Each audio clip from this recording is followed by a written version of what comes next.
Assalamualaikum warahmatullahi taala wabarakatuh. Alhamdulillahirabbil alamin wassalatu wassalamu ala asyrafil anbiya'i wal mursalin wa ala alihi washabihi ajmain. Rabbis rohli sadri wa yassirli amri wahlul 'uqdatam min lisani yafqahu qawli. Ya Rabbana zidna ilman wa hikmah. Bersyukur kita bisa ketemu kembali pada malam hari ini. Alhamdulillah dalam suasana hujan ini masih dalam satu tema pembahasan ngaji buku Sapa Hidup dari Profesor Dr. Hamka. Dan pada malam hari ini kita sampai kepada eh, sub pembahasan tentang jahil, merupakan bagian dari dua yaitu tentang ilmu dan akal. Ini merupakan sebab yang keempat dari lima sebab ilmu dan akal. Baiklah, sahabat sekalian, jahil ini eh, merupakan sepertinya lawan daripada akal. Lawan akal dan lawan ilmu. Ini merupakan lawan daripada akal dan ilmu. Kejahilan. Kejahilan itu. Jadi kejahilan ini merupakan tanda akan bekunya perasaan dan lemahnya otak. Tanpa mengatakan alamat tentang bekunya perasaan dan lemahnya.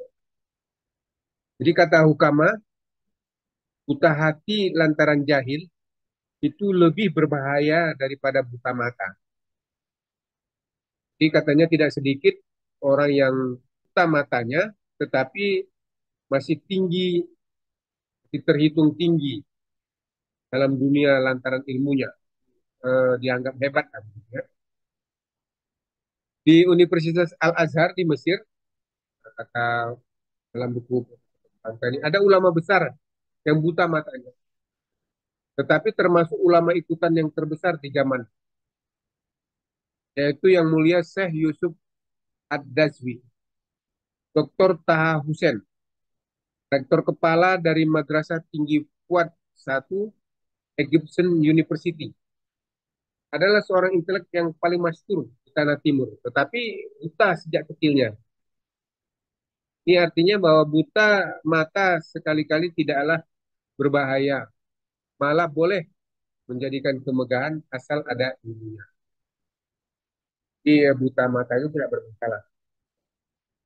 Kalau selain buta hati. Jadi adapun kejahilan itu terbagi kepada dua garis yang terbesar. Sebagaimana akal mempunyai bagian kepada akal yang asli dan akal yang diusahakan. Maka jahil terbagi dua pula, yaitu jahil yang tipis dan jahil yang tebal dan berlapis. Jahil basit dan jahil murakkab. Adapun jahil basit atau jahil yang tipis ialah lantaran kekurangan akalnya. Jadi akalnya kurang, kurang pengalaman dan yang bersangkutan insaf akan kejahilan. Jahil yang begini kalau terlanjur mengerjakan kesalahan, lalu diberi ingat, mau dia lekas merubah. Karena batinnya masih suci.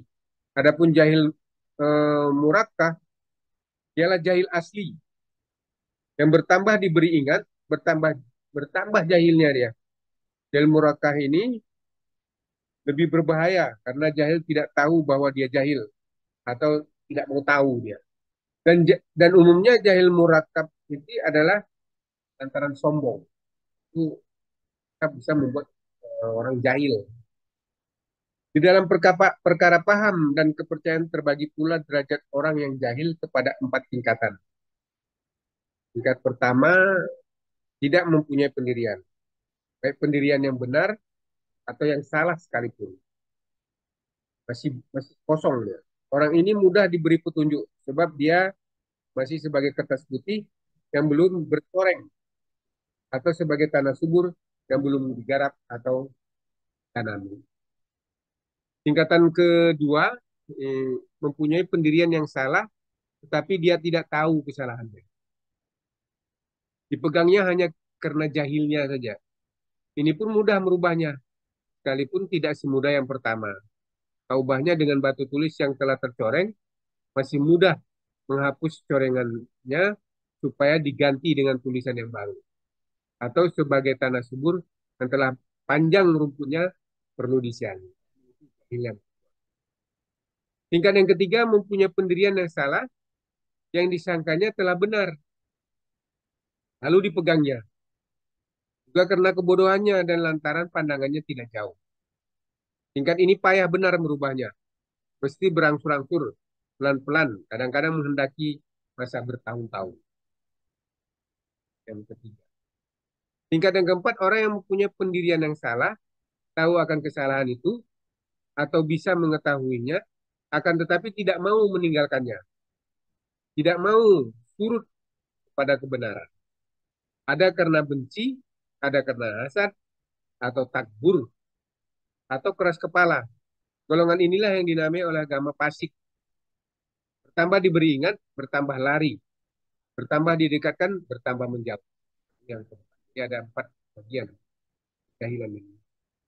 Yang pertama jahil karena dia tidak punya pendirian benar atau yang salah. Yang salah. Yang ketiga, punya pendirian yang salah yang disangkanya benar. Yang keempat, punya pendirian salah, tahu akan kesalahannya, atau bisa mengetahuinya, akan tetapi tidak mau meninggalkannya. Golongan yang 4 macam itu sudah ditentukan cara menghadapinya. Ada yang dengan hikmat, memperbanyakkan misal dan umpama, itu golongan pertama yang kedua. Itu untuk menghadapi golongan yang pertama yang tidak punya pendirian, atau punya pendirian yang salah, jadi dia diperbanyaklah hikmat, misal, dan umpama.